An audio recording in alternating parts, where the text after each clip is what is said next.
Here we are with the adorable Walter. You can see he's got that transitional leash over the nose. It connects up behind the ears.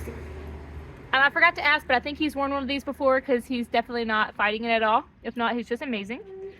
But right now what we're working on is impulse control. It took us probably 15 minutes to make it through the kennel because we have to stop and sit at every door just like this before we go. We do it before we walk through the door, and we do it once we've exited the door.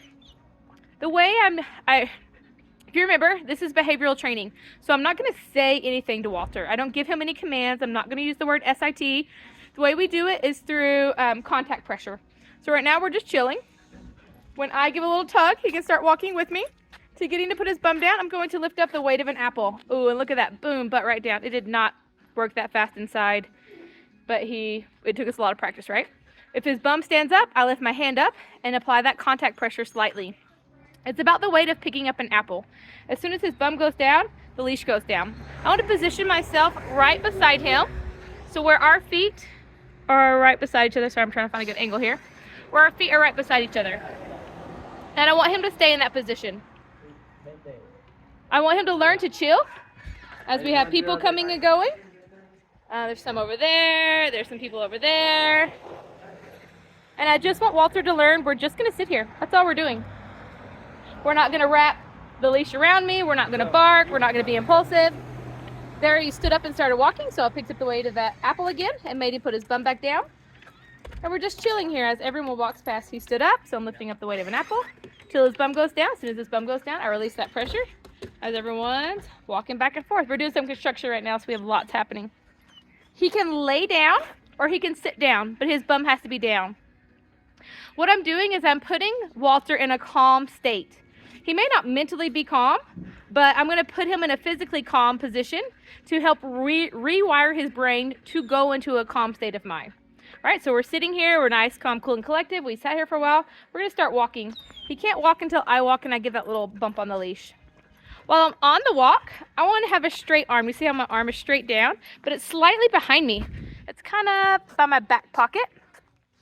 And I'm doing this so Walter has to learn to stay at my side. We want to be leg to leg, or like his collar to my leg. I want to have this nice loose leash, and I want Walter to stay beside me. Anytime he creates pressure on the leash, I have 5 tools I'm going to use to help him correct that pressure. I'm going to give a flick, which you just saw me doing, where I'm just flicking my wrist. Just like if you were like flicking your husband because he said something you didn't want him to say in front of everybody, right? You're just giving a little flick.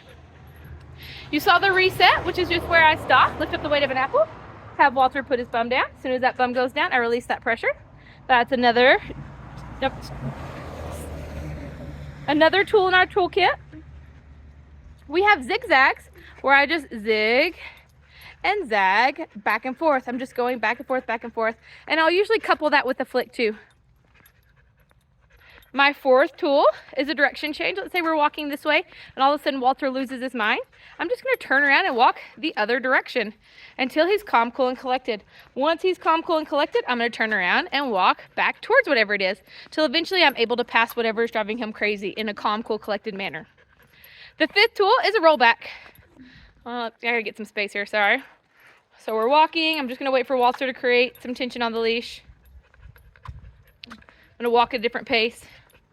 I'm going to give some flicks because he's actually behind me. I want him to be beside me, not in front, not behind. Roll back is where I just walk backwards 3 steps, and Walter has to turn around and then turn around and go back again. We will practice these 5 steps over and over and over again. We're going to do these training walks 3 times a day. I want Walter to learn how to walk at this loose leash right beside me, whether I'm walking as slow as a snail or a speed walker at Disneyland, right? I want him to learn how to be up here beside me, not behind me. We're not being nervous, and we're not being overly assertive by walking in front. So it's that nice balance where I'm putting Walter in these positions where he's got to learn I'm actually the leader, but that I'm an awesome, respectful, loving leader. That he does not need to worry about anything. He doesn't need to be reactive. He doesn't need to be nervous. All he's got to do is be the awesome kid he is. And right now we're doing little to no distractions on our walk.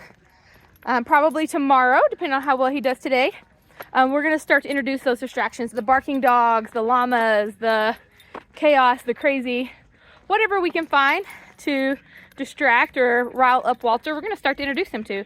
Maybe I'll have the kids on their bicycles, and I just need him to be reactive so I can help work through that. But before I can work during those reactions, I have to teach him what the 5 tools are first. So we're just going to practice these around the neighborhood where I know there's not going to be too many distractions, and just work on being calm, cool, and collected while doing these 5 steps. Do a little roll back here. There we go. Flick. I'm gonna do a zigzag. So he's paying attention to me. He's just kind of looking at where he wants to go, not really paying attention to where I'm going. There, now he's paying attention. Direction change.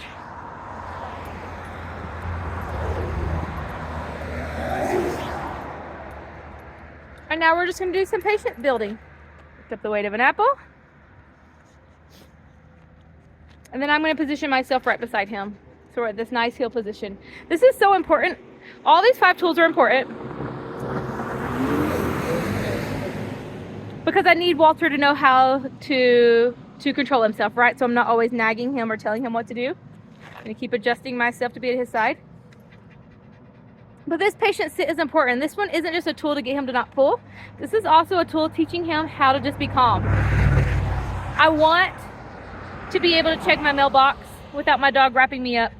I want to be able to ride in the car and place an order at the drive-thru without my dog jumping and barking. I want to be able to talk to my neighbor and the dog just sit beside me, right? In order for him to be able to do those things in those just really tempting, distracting times, he's got to be able to do it right now. And so we're just going to sit here for 10, 5 minutes, 20 minutes, 3 minutes, like however long we feel like it. And we're just going to work on this, doing nothing other than chilling.